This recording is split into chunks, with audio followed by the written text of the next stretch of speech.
Sa tingin ko, magkakilala na kayong dalawa. Oo, nagkakilala na kami nun. Kung hindi ako nagkakamali, nagkita tayo nun sa isang store, tama? Oo, tama dun nga. At nakikita rin kita sa mga dyaryo na katabi ni Senyor Altamirano. Siya ang fiancé ko. Malapit na kaming ikasal. Binabati ko kayo. Sa terrace ko nahihintayin si Teacher Ramos, Alex. Alis muna ako. Hindi ako sigurado kung totoong marami ka nang alam. Pero si Rosalinda Perez, pinsan ko siya. Dati siyang asawa ni Fernando Jose Altamirano. Nabaliw siya kaya ipinasok siya sa ospital. Nagkaroon ng sunog at inakala ng lahat na namatay si Rosalinda. Pero may kutob ako kaya pumunta ako sa ospital. At nalaman kong may isang pasyenteng hindi kailanman natukoy kung sino. Si Paloma ang pinsan kong si Rosalinda, tama ba?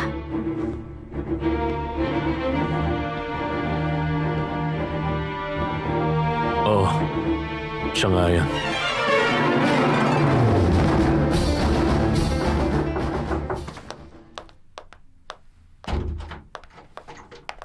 Kumusta ka, Iha? Ayos lang ako, Mama. Pasok. Buti na abutan niyo ako. Lalabas sana ako pagkatapos maglinis. Saan ka pupunta? Diyan lang. May problema ba, Lucy? Wala naman, Mama. Hindi ka makapagtatago sa akin. Matagal na kitang pinagmamasdan at alam kong may maling nangyayari. Pagkatiwalaan mo ko, Lucy. Sabihin mo sa akin. Gusto kong ituring mo kong isang ina. Diyos ko, Iha. Ano bang nangyayari? Mama, hindi ko kayang maging masaya. Bakit? May ginawa ba si Anibal? Hindi. Sobrang bait ni Anibal. Pero hindi ko siya mabibigyan ng anak. Paano mo naman siya nahanap? Dito mismo sa bahay, nagnanakaw. Ano? Mukha nung nakatakas siya sa ospital, napunta siya sa isang mapanlinlang na tao na pinaglilimos muna siya. Saka tinuruan magnakaw.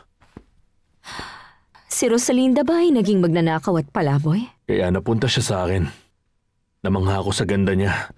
At bigla ko naalala ang mukha ng isang babaeng nakilala ko noon sa tindahan ng mga bulaklak. Oo. Dating pinagtrabahuhan ni Rosalinda. Hindi ko siya agad nakilala noon.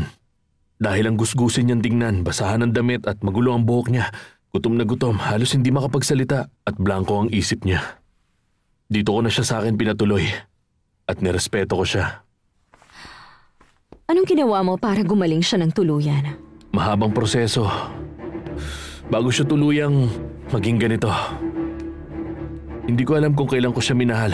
Kung noong mga gabing sumisigaw siya at pupuntahan ko sa kwarto, umiiyak siya habang kayakap ako. Doon ko siya sinimulang baguhin. Noong nakita ko ang pagbabago niya bilang isang babae. Totoong mahal ko siya. At hindi ako handang pakawalan siya.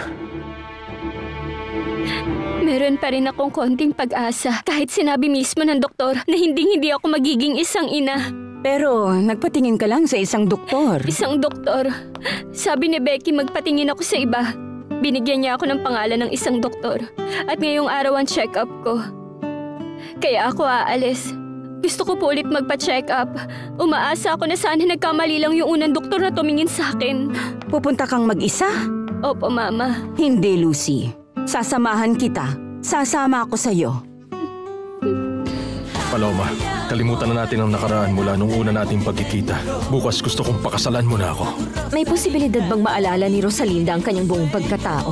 Nagawa niya na makita ang asawa niya, anak niya, ikaw at ang mama ng asawa niya pero wala siyang naalala. Anong ginagawa ng babaeng yun dito? Kilala ba siya ni Alex nang hindi ko alam? Hindi ko pwedeng pakasalan si Fedra kung may mahal ako. Pero mahal ka ba ni Paloma? Oo.